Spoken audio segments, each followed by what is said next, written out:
آپ کی جو بیوی ہے اس کی ماں آپ کی کون ہے؟ ساس. اور ایسا ریلیشن کہ آپ کبھی بھی اس سے شادی نہیں کر سکتے, ایک مقدس رشتہ بنا دیا. رشتے نکاح سے وجود میں آتے ہیں, دوستیوں سے وجود میں نہیں آتے, حرام رشتے وجود میں آتے ہیں دوستیوں سے. تو اسلام نے آپ کو ریلیشن بنانے کا بھی حکم دیا. کیا مطلب؟ جلدی شادی کرو, اور شادیاں بھی زیادہ. میں کوئی پاگل نہیں ہوں میں 4 شادیوں کی دعوت لے کے گھومتا ہوں. اسلام کا جو بیس ہے نا, جو فلسفہ ہے, وہ اس کے بغیر پورا ہوتا ہی نہیں ہے. کیونکہ 1-2 بچوں کے بعد تو خاندان آباد نہیں ہوتے. جس میں اسلام آپ کو جوڑنا چاہتا ہے اس خاندان میں. ان کے ساتھ کیا ہوا ہے؟ 1-2 بچے کے خاندان ہی تو ختم ہو گئے. تو آپ کے ساتھ بھی یہ ہو جائے گا. چاہے کتنے تہجد گزار ہو, کتنے ہی نیک ہو, آپ کے خاندان کا بھی بیڑا غرق ہو جائے گا اگر دیر سے شادی کی اور ایک آدھ پہ نسل روکنے کی کوشش کی آپ نے. اس لیے اسلام کی تعلیمات اس بارے میں 2 اور 2 4 کی طرح واضح ہیں. نکاح بھی جلدی ہوگا اور نسل بھی کم نہیں کرنی. کیا کرنی ہے؟ تزوج الودود الولود. ایسی عورت سے نکاح کرو جو تمہیں کثرت سے اولاد دے. ہمارے نبی نے نہ ایسی عورت کی ترغیب دی جو ڈاکٹر ہو, نہ ایسی عورت کی ترغیب دی جو انجینئر ہو, نہ ایسی عورت کی ترغیب دی جو سائنٹسٹ ہو. نہ, نبی نے فرمایا, کیونکہ اسلام دین فطرت ہے. اسلام آپ دیکھو, آپ جب آپ بیمار ہوتے ہو تو سائنٹسٹ کے پاس جاتے ہو, ڈاکٹر کے پاس جاتے ہو. جو جس کام کے لیے اس کے پاس جاؤ گے نا. آپ نے نقشہ پاس کروانا ہے, سول انجینئر کے پاس جاؤ گے نا. کیا خیال ہے؟ آپ کو نہیں, چونکہ میں خوبصورت کے پاس جاؤں گا, نقشہ میں نے پاس کروانا ہے, تو یہ چونکہ دنیا کا حسین ترین انسان ہے, اس سے میں نقشہ پاس کرواؤں گا. لوگ بولیں گے پاگل ہے بھائی تو نے شکل کیا دیکھنی. تو بیوی کا جو بنیادی مقصد ہے, دنیا میں ہر مخلوق میں نر اور مادہ کے ملاپ کا بنیادی مقصد ہی نسل بڑھانا ہے. یہ کیسی کمبختی آئی ہوئی ہے کہ جانوروں میں ملاپ نسل بڑھانے کے لیے ہوتا ہے اور انسانوں میں ملاپ ہوتا ہے بیوی سے علاج کرانے کے لیے, کہ ڈاکٹر سے شادی کروں گا یا اس سے پیسہ کماؤں گا میں ڈاکٹر. تو یہ نیچرل نہیں ہے. میں سمجھا پا رہا ہوں کہ نہیں سمجھا پا رہا میرے بھائی؟ جو بنیادی مقصد ہے وہ گھرداری ہے اور نسل بڑھانا ہے, تاکہ آپ کو اولاد ملے, وہ اس کا بھی سہارا بنے اور آپ کا بھی سہارا بنے, اور آپ کو تنہائی دور کرنے کے لیے روبوٹ کا سہارا اور کتے بلوں کا سہارا نہ لینا پڑے. جو اس کا مقصد تھا وہ ہٹا دیا اس سے اور اس کو لگا دیا اس کام میں جس کے لیے وہ بنی نہیں ہے.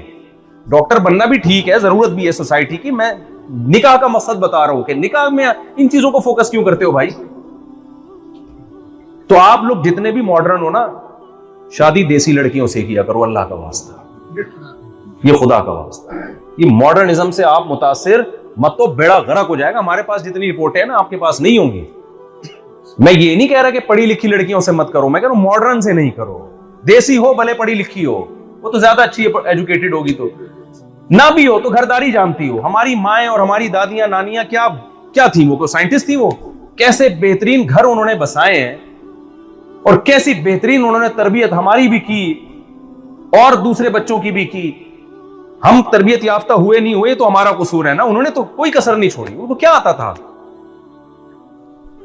تو اس لیے اسلام رشتے پیدا کرنے کا بھی حکم دیتا ہے اور ان کو جوڑنے کا بھی حکم دیتا ہے. تو پیدا کرنے پہ بھی فوکس کرو, 1 شادی نہیں, 2 نہیں. اللہ نے کتنی اجازت دی. ایسی کی تیسی ہے سوسائٹی, بھاڑ میں جائے. یہ بولنا پڑتا ہے, اس کے بغیر موٹیویشن ملتی نہیں ہے. چھوڑ دو اس. ایک صاحب نے مجھے کہا ایکچولی میں دوسری کروں گا تو پہلے کے بچے بگڑنے کا خطرہ ہے. میں نے کہا یار 3 اور کر لو, اتنے ہو جائیں گے, 2-4 بگڑ بھی جائیں تو کوئی ٹینشن کی بات نہیں. چھوڑ دو, یہ مصیبت میں نہیں جاؤ. 2-3 بچوں کو عذاب نہیں سمجھو اپنے. بگڑتا انسان اپنی مرضی سے, کوئی نہیں بگاڑتا. انسان کا بچہ ہوگا سدھر جائے گا, نہیں ہوگا. تو نوح علیہ السلام اپنے بیٹے کو سنبھال سکے تھے کیا؟ ہے بھائی, نوح علیہ السلام نے کتنی تبلیغ کی, 950 سال, بیٹا ہی جہنم میں گیا ہے. اتنی ٹینشن لینے کی ضرورت نہیں ہے بھائی. نسل پیدا کرو, تمہیں خوشیاں دے گی یہ نسل. تمہارے کاروبار میں تمہارا, ابھی دیکھو ارشاد بھائی کو سارا خاندان لے آئے اپنے اسپیئر پارٹس کی دکان میں. ہم تو دیکھتے ہیں پشاور سے ایک بندہ آتا ہے, ادھر کوئٹہ سے ایک پٹھان آتا ہے, اور پھر دوسرا چاچا, ماما, بھتیجے, پھپھے, سارے وہ آ کے ماشاءاللہ ایسا بزنس سنبھالتے ہیں. ابھی تو مجھے لگ رہا ہے کہ جاپان کی حکومت KP کے ایک صوبہ منظور کر دے گی پورا, گورنمنٹ آف جاپان. تو میں کل ولاگ بناؤں گا, چپلی کباب کا ہوٹل آپ نے لازمی دکھانا ہے. میں نے 20 سال پہلے لوگوں کو بتایا تھا بیان میں کہ جاپان میں چپلی کباب کے ہوٹل کھل رہے ہیں کیونکہ نسل مسلمانوں کی بڑھ رہی ہے. جب بڑھے گی تو کلچر بھی کس کا آئے گا؟ وہ غلط والا نہ آ جائے جو ہمارا، یہ بھی خطرہ ہے. تو گٹکے نہ آئے، چوریاں چکاریاں نہ آئے. آ گئی ہیں وہ بھی آ گئی، گٹکا بھی آ گیا، بہت آ گیا. تو وہ تو مذہب سے دوری کا نتیجہ ہے نا، مذہب سے دوری کا نتیجہ ہے. تو چپلی کباب کے ہوٹل، کبھی کسی جاپانی کو کھلایا آپ لوگوں نے چپلی کباب؟ کھاتے ہیں، لگ گیا نا ان کو بھی. گٹکا نہ کھلائیں بس خدا کا واسطہ. کسی جاپانی کو گٹکا لگ گیا نا تو پھر گٹکے میڈ ان جاپان بنیں گے، وہ پھر بہت ہی کوالٹی میں، بہت ہی نشہ ان میں بہت زیادہ ہوگا، وہ بڑا خطرناک قسم. نسوار بھی آ گئی ہے، یہ تو ہم پہلے 20 سال پہلے پیش گوئی کر چکے تھے. جاپان کے سائنسدان جب بھی کوئی تحقیقی کام کریں گے پہلے ایک نسوار کا یہاں رکھا. تو زنا سے بچنا ضروری ہے بھائی، اس کے بغیر برائی سے بچنا اس زمانے میں بہت مشکل کام ہے. حلال میں اللہ نے وسعت دی ہے، عورتوں کو تمہارے لیے پیدا کیا ہے بھائی، دور رہنے کے لیے پیدا نہیں کیا. لیکن گدے گھوڑوں والے طریقے سے ان کے پاس مت جاؤ. جب جانا ہے عورت کو عزت دو. عزت اس کو گرل فرینڈ بنانے میں نہیں ملتی، بیوی بنانے میں ملتی. بیوی بنا کے لے کر آؤ تاکہ اس کی ماں تمہاری ساس بن جائے، اس کا باپ تمہارا سسر بن جائے. Brother in law, sister in لا، ان لاس کا ایک پورا سلسلہ اللہ نے رکھا ہے. تو تمیز سے ایک کام کر لو بھائی، تو 4 کر لو. ایک ہندو نے میرے بیان پہ کمنٹس کیے ہوئے تھے، ان مولویوں کے مزے دیکھو، جاپان گھوم رہا ہے اور شادیاں بھی اتنی کر رہا ہے. ہر طرح کے کمنٹس آ رہے ہوتے ہیں. اور پھر اس نے کمپیئر کیا کہ ہمارے جو پنڈت ہوتے ہیں وہ تو کتنے نیک ہوتے ہیں، عیاش نہیں ہوتے وغیرہ وغیرہ. بھائی ہمارے مذہب نے ہمیں نہ تفریح سے منع کیا، نہ جائز عیش و عشرت سے منع کیا. بھائی آپ کے مذہب میں ہوگا یہ سب، ہمارے مذہب میں کیا ہے کہ بھائی ایک حلال طریقہ ہے اور ایک کیا ہے، حرام طریقہ. اللہ نے یہ دنیا کی نعمتیں پیدا ہی انسانوں کے لیے کی ہیں، اوائڈ کرنے کے لیے تھوڑی کی ہیں. میں نے ان سے کہا ہے روز ایک انار مجھے لازمی کھلانا ہے. انار سے بہتر کوئی پھل دنیا میں شاید نہیں ہے. تو اور بڑی فٹ فاٹ صحت رہتی ہے انار سے نا. اب میں نے ان کے کہا ہے نا، انہوں نے پھر کتنا بڑا کریٹ لے کے رکھا ہوا ہے. میرا بھی آسٹریلیا سفر ہے تو وہاں آسٹریلیا میں بھی انار نہیں ہے. ہمارے حضرت جو تھے نا بہت پرہیزگار تھے، 8 10 پارے تہجد میں پڑھنے کا معمول تھا. لیکن حضرت کو سیب پسند تھا، ڈیلی ایک سیب نہارمو لازمی، اس سے صحت بھی ان کی اچھی رہتی تھی. جب سیب کا موسم ختم ہو جاتا ٹورنٹو سے منگواتے تھے سیب. اب کوئی ان کی زندگی دیکھ کے بولے عیاشی ہے یار، یہ کیا ہے سیب کے بغیر چند دن گزار. بھائی ان کے پاس اللہ کا دیا بہت کچھ تھا. انہوں نے کہا ڈیلی میں نے سیب کھانا ہے، یہاں ختم ہو گیا کوئی مسئلہ نہیں، کہاں سے آئے گا، جہاں ہے وہاں سے منگواؤں گا. تو اس کو عیاشی نہیں کہتے بھائی، اس کو کہتے ہیں اللہ کی جائز نعمتوں سے لطف اندوز ہونا. اہل اللہ کو اللہ نے دل بڑا دیا ہوتا ہے تو وہ پیسے بچا کے نہیں رکھتے ہیں. اب حضرت چاہتے تو نہ منگواتے ٹورنٹو سے، اس پیسے سے بحریہ ٹاؤن میں 6 پلاٹ خرید لیتے. کیا خیال ہے؟ تو بھائی حدیث میں آتا ہے یقول العبد مالی مالی، انسان کہتا ہے میرا مال میرا مال. آپ صلی اللہ علیہ وسلم نے فرمایا تیرا مال صرف وہ ہے جو تو نے کھا کے ختم کر دیا. انار کھائی اور پیٹی کیا ہو گئی، ختم. سیب کھائے اور پیٹی کیا کر دی، ختم. وہ تیرا مال ہے، لگ گیا باڈی کو. اور جو پہن کے پرانا کر دیا وہ بھی تیرا مال ہے. باقی سارا تیرے وارثوں کا ہے، تیرا نہیں ہے. قبر میں لے کے جائے گا کیا؟ آپ کہہ سکتے ہو چلو وارثوں کا بھی تو ہو گیا نا. تو وارثوں کا کون سا اپنا ہے؟ ان کا بھی اس میں سے وہ جو ہے جو خربوزے ابا چھوڑ کے گئے ہیں وہ کھا لیے انہوں نے. باقی وہ ان کی بھی سارا کہاں جائے گا، آ کے ان کے وارثوں میں. وہ کون سا اس سے فل انجوائے کر سکتے ہیں؟ اور ویسے بھی وراثت میں فری پھوکٹ میں جو پیسہ ملتا ہے اکثر برباد ہی ہوتا ہے. خیر پھر بھی اپنے بچوں کے لیے کچھ چھوڑ کے جانا، یہ شریعت کا حکم ہے. ایسا نہ ہو کہ سارے انار کی پیٹی بحریہ ٹاؤن کے آپ نے کچھ بنا لیا ہوگا تو بیچ کے پیٹیاں ہی خرید کے کھانا شروع کر دیں. ہر چیز کا ایک مطلب ہوتا ہے نا، ایز اٹ از نہیں لیا جاتا. مقصد یہ کہ یہ شریعت میں ممنوع یہ نہیں ہے کہ آپ کو اللہ نے کوئی نعمت دی ہو تو آپ اس سے فائدہ اٹھائیں. انلیگل ہو، انلیگل نہ ہو، اللہ کی طرف سے وہ کیا ہو. اللہ میاں نے کہا یہ شہد میں نے پیدا کیا تمہارے لیے، شہد کی مکھی کو میں نے سکھا دیا چھتے سے یہ بناؤ، وہ کیسے پھلوں کے رس کو چوسو اور یہ بناؤ. تو کس کے لیے پیدا کیا؟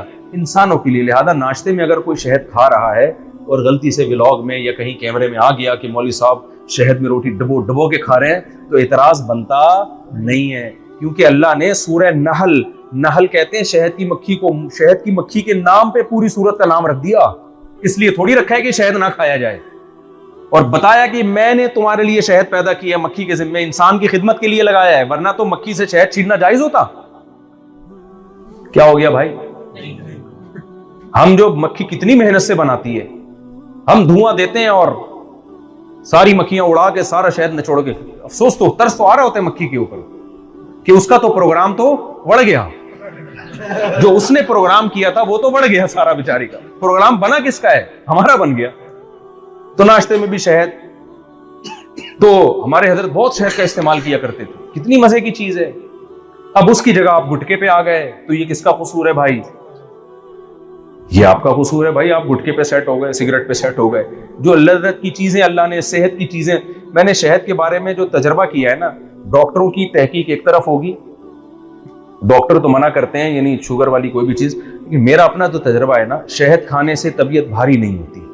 آپ صبح ناشتے میں کوئی تھوڑا سا حلوہ کھا لو، کوئی بھی میٹھی چیز کھا لو، بوجھل ہو جائے گی طبیعت، نیند آنا شروع ہوگی۔ شہد کے بارے میں میرا ایکسپیرینس یہ ہے کہ جتنا مرضی کھا لو طبیعت پہ بوجھ نہیں بنتا، اوریجنل شہد ہو، کچھ ہے اس کے اندر بھائی جو ہو سکتا ہے ابھی تک تحقیق سے ثابت نہ ہوا ہو، لیکن میں نے دیکھا ہے۔ اب میٹھا کھاؤ آپ، شہد سے جتنا مرضی پوری پلیٹ بھر کے کھا لو، شوگر کا کوئی پیشنٹ ہو تو الگ بات ہے، لیکن جس کو الحمدللہ میں شوگر نہیں ہے تو وہ نہیں، طبیعت بھاری نہیں ہوتی جیسے میٹھا کھا کے ہوتی ہے۔ تو وہ ہندو اعتراض کرتے ہیں نا، یہ دیکھو مولویوں کے مزے ہیں۔ کل بھی ایک خاتون نے میرے خلاف، اور مولانا طارق جمیل صاحب مجھے دکھایا، ریوو میں بیٹھا ہوا ہوں یوں چلا رہا ہوں، مولانا طارق جمیل صاحب کو دکھایا لینڈ کروزر سے اتر رہے ہیں، اور ایک مولانا کو دکھایا پتہ نہیں سوئٹزرلینڈ میں، تو کہا کہ یہ دیکھو یہ مولوی ہمیں، کل کی بات ہے نا ٹک ٹاک پہ، یہ مولوی ہمیں کہتے ہیں دنیا مسافر خانہ ہے، دل لگانے کی جگہ نہیں ہے، اور ان مولویوں کی اپنی حرکتیں دیکھو۔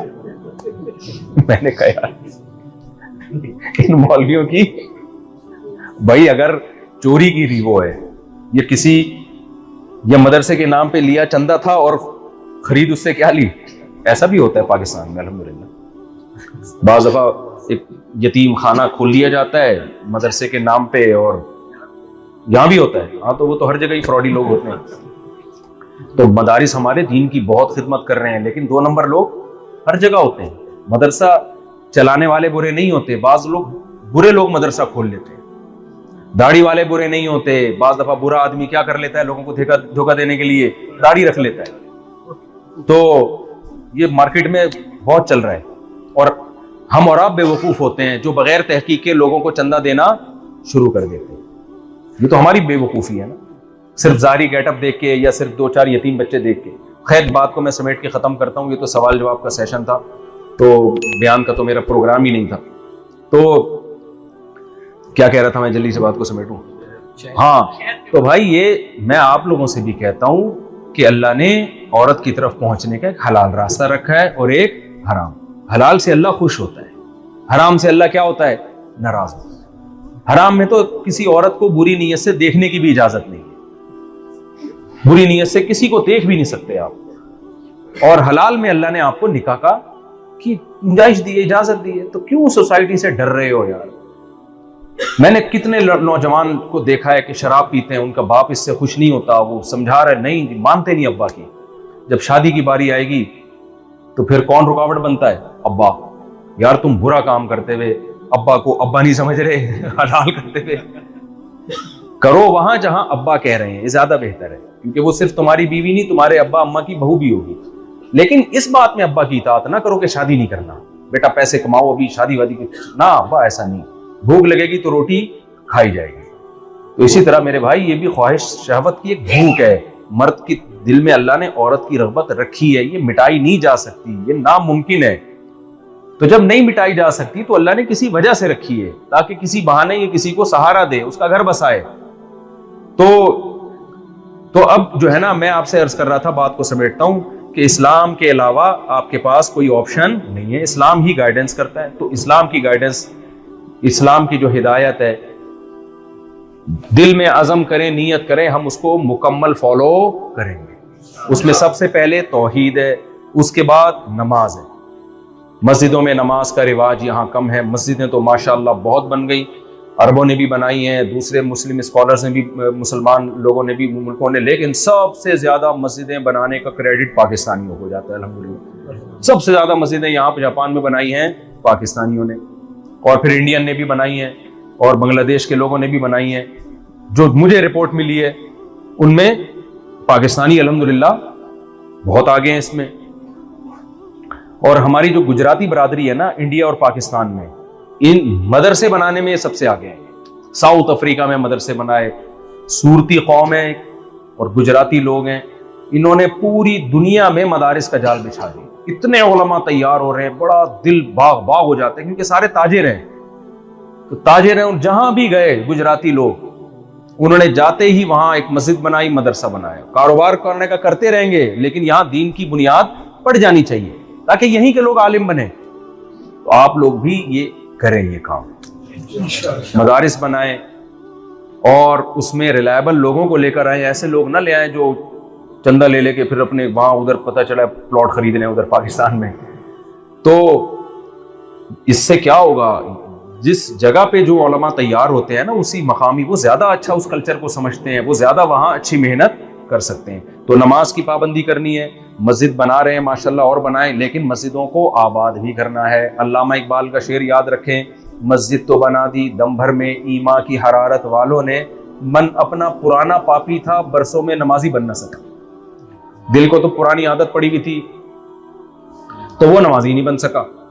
تو فجر کی نماز, ظہر کی نماز, عصر کی نماز, مغرب کی نماز, عشاء کی نماز, ذرا ہاتھ کھڑا کر کے وعدہ کرے سب نے پابندی کرنی ہے. کہاں پڑھیں گے؟ ٹھیک ہے نا, پکا ارادہ. کوئی سفر ہو, بیماری ہو, ایک الگ بات ہے. نارملی کہاں پڑھنی ہے بھائی؟ ایک ہی تو, جب اللہ نے اتنا ہمیں بنا دیا اور اتنا کچھ دے رہا ہے تو اس نے یہ تھوڑی کہ سارے دن نمازیں پڑھتے رہو. اس نے یہ کہا ہے کہ بھائی 5 ٹائم کہاں حاضری دینی ہے؟ مسجد میں آ کے. مسجد آباد ہو, اس سے آپ کا ریلیشن آپس کے مضبوط ہوں گے. اور مسجد میں آ کے غیبت نہ کرو ورنہ ریلیشن کی ایسی کی تیسی ہو جائے گی. کیونکہ آج کل مسجد میں بعض دفعہ توڑنے کا ذریعہ بھی بن گئی. بات پہلے تھے غیبت نہیں ہوتی, جب مل کے یار وہ یہ کر رہا ہے, یار وہ کر رہا ہے, یار وہ کر رہا ہے.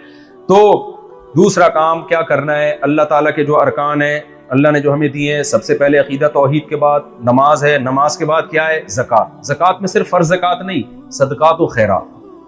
کوئی بھی ضرورت مند ہے چاہے وہ غیر مسلم ہی کیوں نہ ہو, آپ نے اس کے ساتھ تعاون کرنا ہے. مجھے ان کی ارشاد بھائی کا کام بہت اچھا لگا. کہہ رہے ہیں جاپانی کو میں نے گاڑی بیچی, پتہ نہیں کتنے لاکھ اس کو میں نے ایسے ہی چھوڑ دیے. وہ اتنا خوش ہوا, وہ بھائی زبردست. بھائی پاکستان میں پشاور والے اتنے سخی ہوتے ہیں, ورنہ یہاں 1 روپے بھی کوئی نہیں چھوڑتا.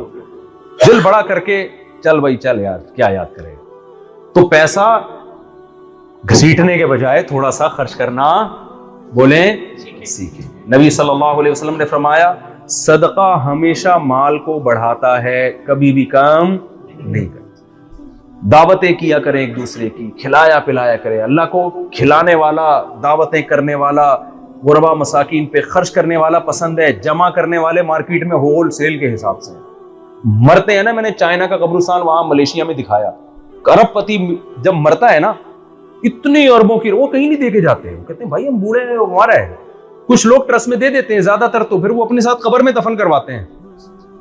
ابھی فرعونیوں کی جو لاشیں نکلی ہیں مصر سے, اتنا سونے کے مٹکے ان کے ساتھ انہوں نے دفن کروائے اپنے ساتھ. بھائی ہم تو مسافر خانہ ہے بھائی, مسافر خانے میں تو آگے کے لیے جمع کیا جاتا ہے, منزل کے لیے. آپ کما کے پاکستان بھیج رہے ہوگے نا, بہت سارے انڈیا میں بنگلہ دیش میں بھیج رہے ہوگے, یار جانا آخر میں وہی ہے تو وہاں کوئی بنا لے ہم. تو ایک ہماری منزل ہے بھائی, تو اس کے لیے ہم نے کیا کرنا ہے, صدقات و خیرات کو کا معمول بنانا ہے. ہر مہینے اپنے اوپر کچھ لازم کر لیں. اور تیسری بات کیا کرنی ہے, رمضان جب آئے گا تو سب نے روزے رکھنے.